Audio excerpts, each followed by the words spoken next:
बांगलादेशी घुसखोरीच्या मुद्द्यावर आता राजकीय वाद पेटल्याचं दिसतंय। ठाकरे गटाचे प्रवक्ते अखिल चित्रेंच्या ट्विटनंतर राजकीय घमासान पाहायला मिळते। बांगलादेशी घुसखोरीच्या मुद्द्यावरून सध्या वाद पेटलेला आहे। अखिल चित्रे यांनी ट्विट केले आणि त्या ट्विटनंतर आता राजकीय घमासान पाहायला मिळते।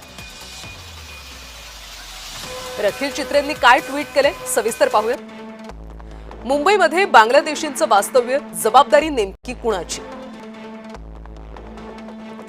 सीमा सुरक्षा ही केंद्र सरकारच्या अखत्यारीत येते।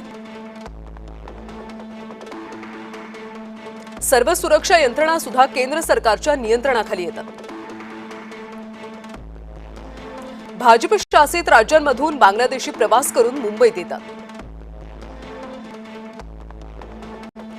खोट्या कागदपत्रांच्या आधारे महापालिका हद्दीमध्ये राहतात।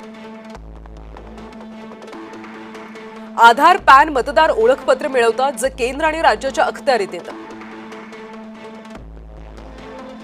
दोन्हीकडे भाजपचं सरकार असून सुद्धा आरोप मात्र महापालिकेवर का, असा सवाल अखिल चित्रेंनी विचारला। तर बांगलादेशी घुसखोरीच्या मुद्द्यावरून राजकीय वाद सध्या पेटल्याचं पाहायला मिळतंय। अखिल चित्रे यांनी या संदर्भात ट्विट केले आणि अनेक सवाल उपस्थित केले। खरं तर सीमा सुरक्षा केंद्र सरकारच्या अखत्यारीत येते, मग हे बांगलादेशी मुंबईत येतात कुठून, असा सवाल त्यांनी उपस्थित केला।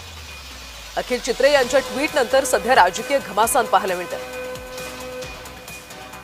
या बांगलादेशींवर कधी कारवाई केली जाणार, असा सवाल सुद्धा त्यांनी विचारला।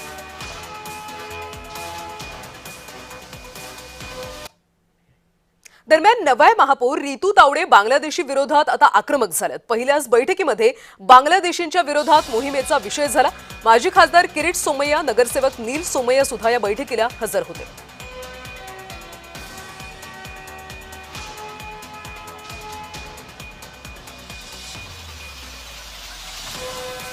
आतापर्यंत जेवढे पेपरवर्क वरती दाखवले गेलेत तर 237 अशा पद्धतीचे बोगस जन्म प्रमाणपत्र मुंबई महानगरपालिकेच्या माध्यमातून त्यांना दिले गेले होते, जे त्यांनी कॅन्सल केले हे मान्य केलं। पण जे ओरिजिनल जन्म प्रमाणपत्र अजूनही लाभार्थीकडे आहेत, बांगलादेशी अनधिकृत लाभार्थीकडे आहे, लाभार्थी म्हणता येणार नाही, अनधिकृत बांगलादेशींकडे, ते अजून त्यांच्याकडनं घेण्यात आलेले नाही। पण आता त्यांनी असं सांगितलं की महिन्याभरामध्ये आम्ही त्या ठिकाणी जाऊन ते पत्र घेण्याचं काम करतो। ते महाराष्ट्रात हिंदुस्थान जन्म झाल्याचा कोणता पुरावा नाही असे 10,000 लोक संबंधी माहिती मी मुंबई महापालिकेला दिलेली आहे। गेले अनेक महिने पाठपुरावा करीत आहोत।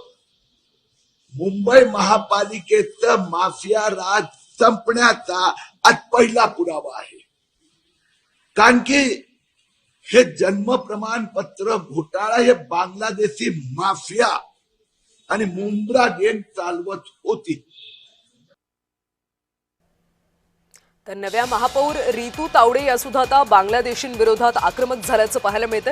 त्यांनी एक मोहीम सुरू केलेली आहे, जे अनधिकृत बांगलादेशी मुंबईत राहतात त्यांच्यावर कारवाईचा बडगा उगारणार, असं रितू तावडेंनी म्हटलं। आणि या सगळ्या संदर्भात आपण अधिकची माहिती घेऊयात आमचे प्रतिनिधी शुभम उमाळे यांच्याकडून।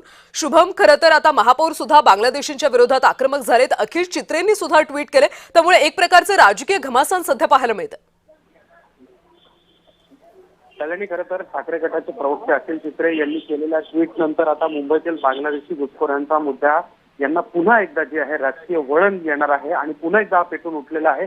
खरं पाहायला गेलं तर काही दिवसांपासून हा मुद्दा जोरदार गाजताना दिसून येतोय आणि त्यामुळे अनेक कारवाया या मुंबई शहरात आणि मुंबई शहराच्या लगतचे जे शहर आहेत तिथे होताना दिसून येत आहेत। त्यामुळे अनधिकृत फेरेवाले असतील किंवा मग अशा असंख्य गोष्टी आहेत, त्याचा परिणाम जो आहे या मुद्द्यांमुळे समोर आलेला आहे। पण सध्या अखिल चित्रे यांचं ट्विट हे आता समोर आलेलं आहे आणि अखिल चित्रे यांनी थेट काही प्रश्न उपस्थित केले की सीमा सुरक्षा ही केंद्र सरकारच्या येणारी मिनिस्ट्री ऑफ होम अफेअर्स कडे आहे। इतकंच नव्हे तर त्याचप्रमाणे border security force, central industrial agency force आणि नॅशनल इन्व्हेस्टिगेशन एजन्सी या यंत्रणा ही केंद्र भाजपचे प्रवक्ते अजित चव्हाण सध्या आपल्या सोबत आहेत, त्यामुळे शुभम मी थोडंसं थांबवते तुम्हाला।